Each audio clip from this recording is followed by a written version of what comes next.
시편 4편입니다. 이 시편 4편은 시편 3편에 이어서 나아가는 다윗의 고백시라고도 말합니다. 시편 3편은 자기 아들 압살롬으로부터 공격을 받고 이 피난을 가면서 하나님께 부르짖었던 처절한 다윗의 그 시였다면은 이 4편은 그 3편을 지나고 난 다음에 하나님께 기도하는 그 시편이라고 합니다. 여기서 두 가지만 보겠습니다. 먼저 2절, 6절입니다. 인생들아, 어느 때까지 나의 영광을 바꾸어 욕되게 하며 헛된 일을 좋아하고 거짓을 구하려는가. 6절에 우리에게 선을 보일 자 누구뇨? 이렇게 빈정됩니다. 이게 다윗을 지금 하나님의 사람을 지금 계속 빈정됩니다. 그리고 멸시하고 조소합니다. 여기에 대해서 다윗이 뭐라고 하죠? 다윗이 여기 6절 보면 여호와여 주의 얼굴을 들어 우리에게 비추소서. 그래서 저들이 주님의 영광을 보게 하소서. 그리고 내가 그러한 선한 도구로 사용되게 하옵소서라고 그렇게 기록합니다. 그리고 2절에서도 어찌하여 그렇게 헛된 일을 좋아하고 거짓을 구하려 하는가 라고 말하면서 3절에 여호와께서 자기를 위하여 경건한 자를 택하신 줄 너희가 알지어다 이렇게 말합니다. 또 내가 그를 부를 때 여호와께서 들으시리로다 라고 말씀합니다. 지금 다윗은 자기를 공격하는 하나님의 이름을 감히 멸시하는 그러한 사람들 앞에 이렇게 반응합니다. 보통 우리가 하나님의 사람이라고 하면서 우리를 욕하거나 조소하거나 했을 때 우리 어떻게 하죠? 먼저 화부터 내죠. 그리고 어찌 너희가 감히 이렇게 나옵니다. 그런데 오늘 보면은 안 그렇습니다. 안 그래요. 그냥 인생들아. 그리고 하나님께 기도합니다. 이게 우리가 살아야 되는 모습이 아닌가라는 것을 오늘 시편 4편을 통해서 특별히 봅니다. 우리 이 말씀을 보는 로마서를 잠깐 보겠습니다. 로마서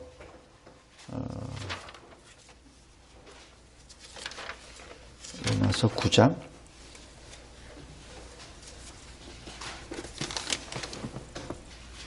로마서 12장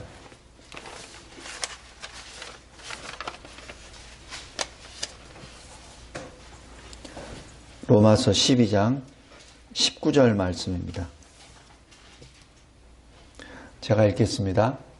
내 사랑하는 자들아, 너희가 친히 원수를 갚지 말고 하나님의 진노하심에 맡기라 기록되었으되 원수 갚는 것이 내게 있으니 내가 갚으리라 주께서 말씀하시니라. 이것이 우리 그리스도인이 우리들을 대적하는 사람들에게 행하는 기본 자세가 아닌가 봅니다. 여기 19절 말씀에 이 말씀은 신명기 32장 35절 말씀을 또한 기억나게 하는 문구입니다. 제가 왜 이렇게 성경을 하냐면은 성경은 성경이 해석을 합니다. 그래서 성령의 감동함을 받은 자가 하나님으로부터 받아 기록된 말씀이기에 신약이 되었든 구약이 되었든 다 하나가 연결이 됩니다. 그래서 기본적인 그게 룰입니다. 여기 로마서 12장 19절에 첫 번째로 딱 나가는 것이 내 사랑하는 자들아. 지금 우리들에게 하신 말씀입니다. 성령께서 사랑하는 자들아, 너희들이 직접 원수 갚지 마. 너희들 손에 피를 묻히지 마. 너희들의 입에 더러운 말을 담지 마. 너희들의 입은 나의 진리를 전할 입이야. 너희들의 손은 하나님의 나라를 이룰 거룩한 손이야. 그러므로 너희들 손과 입으로 피를 묻히거나 더럽히지 마. 왜? 너희는 내가 사랑하는 내 자녀들이기 때문에. 그렇게 말합니다. 우리가 부모로서도 마찬가지, 만약에 우리 자녀들이 어떠한 그러한 상황에 처해졌을 때 어떻게 하죠? 불러다 놓고 이럴 때는 이렇게 때려, 이렇게는 이렇게 때려, 그리고 어떻게 할 때는 더 아프게 때려, 이렇게 가르치나요? 무슨 장난을 할 때나 뭐 그럴 때는 그럴지언정 실제 생명을 걸고 피를 흘리는 전쟁이라면, 진정으로 내가 사랑하는 내 자녀라면은 너는 이쪽에 있어. 그리고 내가 나가죠. 그죠? 너는 그 자리에 있지 마. 그리고 나갑니다. 지금 똑같은 심정입니다. 지금 하나님의 성령이 자기 자녀들에게 바울을 통하여, 모세를 통하여 하신 말씀입니다. 내 사랑하는 자들아, 너희가 직접 원수 갚지 마. 그 일은 내가 할게. 그 일은 내가 할게. 사도 베드로가 예수님 앞에 장담을 하면서 막 섰을 때, 주님은 살아계신 하나님의 아들이시오 그리스도이십니다라고 했을 때 예수님이 하신 말씀, 이 진리는 네가 받은 것이 아니라, 네가 알아낸 것이 아니라 아버지께서 주신 거야. 그리고 그 말씀에 이어서 내가 그 반석 위에 내 교회를 세우리라 라는 참 그 커다란 위대한 말씀을 거기서 남기십니다.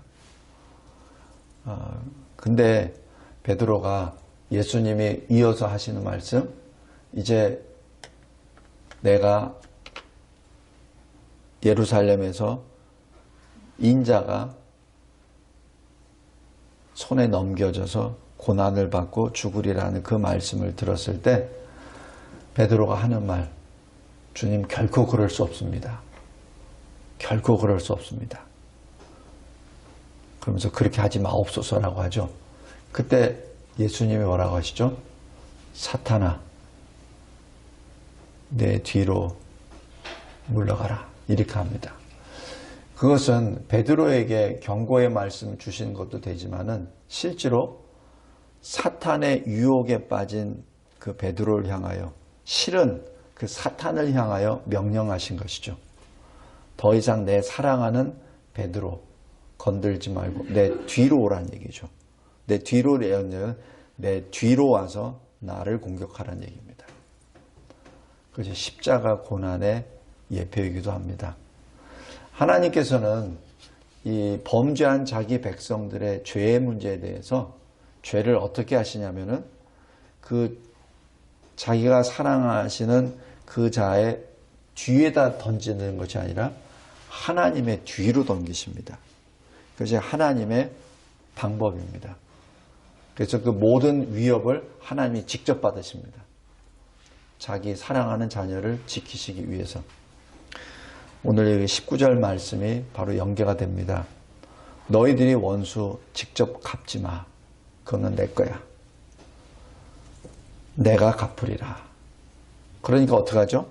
하나님의 자녀들은 하나님께 기도하는 거죠. 성도 여러분, 그것이 이 시대에 사는 우리 그리스도인들에게 굉장히 중요한 교훈이라고 봅니다. 이 시대에 살면서 많은 억울한 일들이 당하고 있고 당할 거라고 생각합니다. 그럴 때일수록 이 말씀을 꼭 기억하시기 바랍니다. 다윗이 왕인데, 다윗도 그래도 전쟁터에서는 힘을 쓰는 장군인데 2절에 이렇게만 말합니다. 인생들아, 어느 때까지 나의 영광을 바꾸어 욕되게 하겠느냐? 왜 허탄한 것에 빠져서 거짓을 구하려고 하느냐? 하나님, 지금 여러 사람들이 나에게, 우리에게 선을 보일 자 누구냐?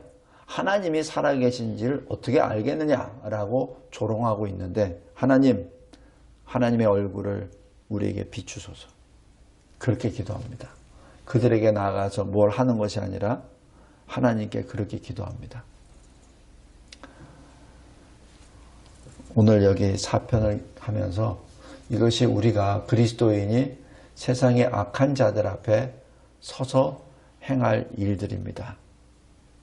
그러면 우리는 우리를 공격하러 나오는 원수 앞에 그러면 손도 아무것도 쓰지도 말고 그냥 죽으란 얘기입니까? 라고 질문할 수 있습니다. 다윗도 골리앗을 물리치죠. 그러나 물리칠 때 이렇게 말합니다. 나는 창과 칼로 너를 무너뜨리는 것이 아니라 살아계신 여호와 하나님의 이름으로 내가 가노라라고 나아갑니다. 그래서 우리가 무슨 일을 하든지 하나님의 뜻을 이루는 방법으로 나아가야 됩니다. 근데 그것이 아주 교묘하게 자기 뜻을 이루기 위해서 하나님의 이름을 도용하면 안 됩니다. 그것이 굉장히 분별을 할 줄 알아야 돼요. 하나님의 일을 감당할 때는 진정으로 하나님의 뜻에 따라 움직여야 됩니다. 오늘 오전 설교 때 사도 바울이 예루살렘에 가면은 분명히 자기가 붙잡혀서 고난을 받을 것을 다 알아요. 그런데 갑니다. 왜냐하면 그것이 하나님의 뜻이기 때문에. 그들과 어떻게 싸우냐면 복음으로 싸웁니다. 복음으로 싸웁니다. 그것이 바울의 그릇이요 바울의 사명이기 때문에 그렇습니다. 성도 여러분, 우리에게도 마찬가지입니다. 우리가 어떻게 싸우는지 그것을 하나님께 먼저 기도하고 하나님이 주시는 그 방법으로 싸워 이기는 자가 되길 바랍니다. 그래서 디모데후서 4장에서 나왔듯이 내가 선한 싸움을 다 싸우고 라고 기록합니다. 바로 하나님을 기쁘시게 하는 하나님 나라를 세우는 그 싸움, 선한 싸움입니다. 내가 달려갈 길을 다 달려가고 그리고 내가 믿음을 지켰으니 라고 기록합니다. 성도 여러분, 우리가 무슨 일을 하든지 그 믿음 안에서 행해야 됩니다. 그랬을 때 하나님이 우리에게 능력을 주시고 거기에 맞는 방법을 우리에게 주십니다. 다음에 두 번째 이렇게 기록합니다. 1절 8절입니다. 나 내 의의 하나님이여 내가 부를 때 응답하소서. 내게 은혜를 베푸사 나의 기도를 들으소서. 라는 간구가 들어가죠. 8절에 이렇게 기록합니다. 내가 평안히 눕고 자기도 하리니 나를 안전히 살게 하시는 이는 오직 여호와이시니이다. 바로 간구와 그리고 거기에 대한 응답을 그대로 그 자리에서 바로 받습니다. 이것이 믿음입니다. 믿음으로 승리하시기 바랍니다. 믿음으로 지켜나가기 바랍니다. 그리고 믿음으로 승리하며 비록 지금 당장은 혼자 고립무원에 있는 것 같으나 그러나 그 음침한 사망의 골짜기 그 안에 임마누엘 주님이 나와 함께 계시다는 것을 알고 평안히 눕고 평안한 그 시간을 못 잊기 바랍니다. 기도하겠습니다. 하나님 아버지 감사하고 감사합니다. 참으로 우리가 이해할 수 있기는 어렵고 실제 이 세상에 살면서 행하기가 어려운 말씀입니다. 그러나 믿음으로 주의 말씀에 순종하며 먼저 하나님께 기도합니다. 결코 내가 스스로 피를 묻히며 원수를 갚는 그 일에 있지 않게 하여 주시고 먼저 하나님께 엎드려 기도하는 기도자가 되게 하옵소서.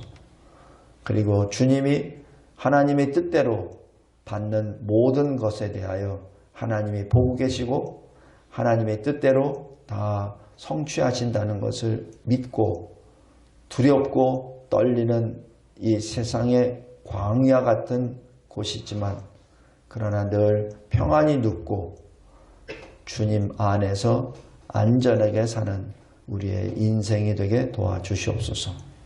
주를 찬양하나이다. 예수 그리스도의 이름으로 기도드리옵나이다. 아멘.